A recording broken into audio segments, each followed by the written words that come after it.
गौतम गंभीर ईस्ट दिल्ली से सांसद हैं, हमारे साथ हैं। 8 साल जो पूरा हुआ है मोदी सरकार के कार्यकाल का, उसको लेकर के आप लोग बहुत सारे कार्यक्रम कर रहे हैं, लेकिन सवाल इस बीच में कई सारे और भी आ रहे हैं। जैसे कश्मीर में जो है उसको लेकर के बड़ी चिंता है। तो किस तरीके से आपको क्या लगता है कि क्या ये कहीं धब्बा है कार्यकाल पर? जी बिल्कुल भी नहीं। मेरा मानना है कि गृह मंत्री जी अभी भी मीटिंग चल रही है वहाँ पर। जिस तरीके की हमारी सरकार है, मुझे पूरा विश्वास है कि सख्त से सख्त कदम उठाए जाएंगे। और हम सब जानते हैं कि कहाँ से ये बैक्ड है। ये जो टारगेट किलिंग है, ये अक्रॉस द बॉर्डर या बॉर्डर के उस पार से, चाहे वो पाकिस्तान से ये बैक्ड है। तो अल्टीमेटली जिस तरीके के हमारे गृह मंत्री हैं, जिस तरीके के हमारे प्रधानमंत्री हैं, मुझे पूरा विश्वास है कि चीज़ें जल्दी से जल्दी सेटल होंगी। और जिस तरीके से आर्टिकल 370 हटाया गया, इससे बड़ी उपलब्धि मुझे नहीं लगता कि सरकार की कुछ भी है। क्योंकि इससे पहले आने वाली सरकारों ने बहुत बड़े बड़े वादे किए, लेकिन जो हमने वादे किए उसको हमने पूरा किया। कई लोग वहाँ से छोड़ करके भी आ रहे हैं, स्थिति बहुत ज़्यादा अच्छी नहीं है। तो आपको क्या लगता है क्या कि एक स्ट्रॉन्ग मैसेज देने की ज़रूरत है क्रॉस द बॉर्डर? देखिए, ये गृह मंत्री जी या फिर जो हाई कमांड है वो इसका फैसला लेगी, लेकिन अगर ज़रूरत पड़ेगी तो ज़रूर, इसमें कोई दो राय नहीं है। क्योंकि अगर आप टारगेट किलिंग करते हैं या फिर आप टीचर्स को या फिर ऐसे प्रोफेशनल्स को टारगेट करके आप मारते हैं, तो ये बिल्कुल एक्सेप्टेबल नहीं है और ये आगे भी एक्सेप्टेबल नहीं होगा। क्योंकि मेरा मानना है कि अगर आप एक तरफ आप बात करते हैं कि हमारे को ट्रेड शुरू करना चाहिए, अगर हम इंडिया पाकिस्तान ट्रेड एक दूसरे के साथ शुरू करता है कई चीज़ों का, तो बहुत फ़ायदा हो सकता है। साथ में आप बैक करते हैं टेररिस्ट ऑर्गेनाइजेशंस को जहाँ वहाँ पर चल रही है, फिर आप इंस्टेबिलिटी चाहते हैं कश्मीर में, फिर कभी आप कश्मीर का मुद्दा उठाते हैं। तो पाकिस्तान की ये जो दोगलापन है, ये पूरे दुनिया के सामने एक्सपोज हो चुका है। और अगर इसी तरीके से टारगेट किलिंग चलती रही तो सख्त से सख्त कदम उठाए जाएंगे। अच्छा, आप वापस भी आए हैं आईपीएल से भी, और यहाँ पर कई सारे सवाल दिल्ली को लेकर के भी हैं।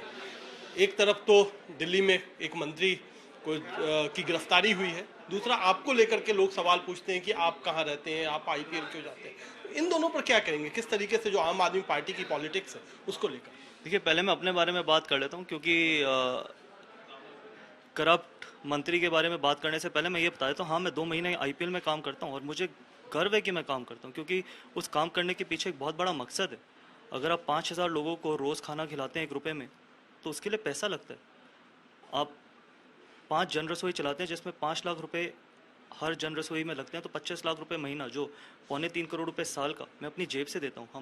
हम लाइब्रेरी शुरू करने जा रहे हैं, उसमें जो पैसा लगेगा, जो बनने के लिए पैसा लगेगा, वो भी मैं अपनी जेब से देता हूँ। तो जो आईपीएल में कमाई होती है, जो मैं कमाता हूँ आईपीएल से, वो इसी काम के लिए, इन्हीं लोगों को, गरीब लोगों को खाना खिलाने के लिए लगता है। तो अगर आप कुछ काम करते हैं, उसके पीछे अगर कोई बहुत बड़ा मकसद है, तो आप गर्व से वो काम करते हैं। और इसमें मुझे किसी तरीके का शर्म नहीं है। और जब लोग कहते हैं कि मैं लापता हूँ, तो सारी दुनिया को पता है कि मैं आईपीएल में काम कर रहा हूँ। और अगर आईपीएल में काम कर रहा हूँ, उसके पीछे मैं 5,000 लोग, जब भूखे लोगों को के पेट में खाना जाता है, तो उससे ज़्यादा सेटिस्फैक्शन क्या हो सकती है। तो इसलिए आम आदमी पार्टी, यही तो वो मुख्यमंत्री थे जिन्होंने बोला था कि हम दिल्ली में 100 जन रसोई खोलेंगे। बताइए कहाँ पर है, कितनी जन रसोई खोली है अभी तक? अगर दूसरा व्यक्ति अपनी जेब से 5 जन रसोई खोल के 5,000 लोगों को रोज़ खाना खिलाता है, उसके बाद आप इस तरीके की राजनीति करते हैं, तो करने दीजिए। क्योंकि ये आगे आने वाले टाइम में पता चली जाएगा कि कौन दिल्ली का सच्चा बेटा है, कौन दिल्ली का सच्चा बेटा नहीं है। करप्शन को लेकर के जो चार्जेज लगे हैं सरकार पर, आम आदमी पार्टी सरकार पर, और कल मुख्यमंत्री ने भी एक प्रेस कॉन्फ्रेंस की थी और कहा था कि पूरी सबको अंदर आप डाल दें। ये एक कहीं ना कहीं वेनेडेटा, बदले की भावना से ये पॉलिटिक्स कर रही है बीजेपी। देखिए, अगर सब करप्ट होंगे तो सभी जेल में जाएंगे। तो ये आके भोली सी सूरत बना के प्रेस कॉन्फ्रेंस करना, अपने आप को बेचारा कहना, पिछले 7 साल से सिर्फ अपने आप को बेचारा कहते हैं। कभी मुझे काम नहीं करने देते, मैं काम करना चाहता हूँ, मैं दिल्ली को लंदन, पेरिस, न्यूयॉर्क बनाना चाहता हूँ। खुद तो उनके पास एक भी पोर्टफोलियो नहीं है, खुद तो अपने पास कुछ भी पोर्टफोलियो नहीं रखा, बाकी सारे मंत्रियों से लूट कराते हैं। पंजाब में उनके मंत्री जेल चले गए, यहाँ पर उनका एक मंत्री जेल चला गया। तो अगर सब करप्ट होंगे तो सब जेल जाएंगे, इसमें कोई दो राय नहीं है। जो करप्ट है उसका कोई काम नहीं है कि वो बाहर जनता की सेवा करे। तो ये जो बेचारापन है, ये बहुत हो चुका है। ठीक है, आप लोग सवाल एक बार ये पूछिए कि जो इतने बड़े बड़े प्रॉमिस किए थे, स्कूल, कॉलेज, हॉस्पिटल, जन रसोई, फ्लाईओवर्स, लंदन, पेरिस, न्यूयॉर्क, साफ पानी, यमुना साफ कर दूंगा, कहाँ गए वो सारे? एक स्कूल बताइए जो नया खुला, एक नया कॉलेज बताइए। एजुकेशन का इतना बड़ा ढंढोरा पीटते हैं पूरी दुनिया में जा जाके कि अमेरिका में हमारी एजुकेशन की बात होती है, बताइए कितने नए स्कूल खोले हैं आपने, कितनी यूनिवर्सिटीज़, कितने हॉस्पिटल। एक ये सवाल का तो कभी जवाब नहीं देते। आते हैं, ठीक है, अपनी प्रेस कॉन्फ्रेंस करी और चले गए और फिर अपने आप को बेचारा कह दिया।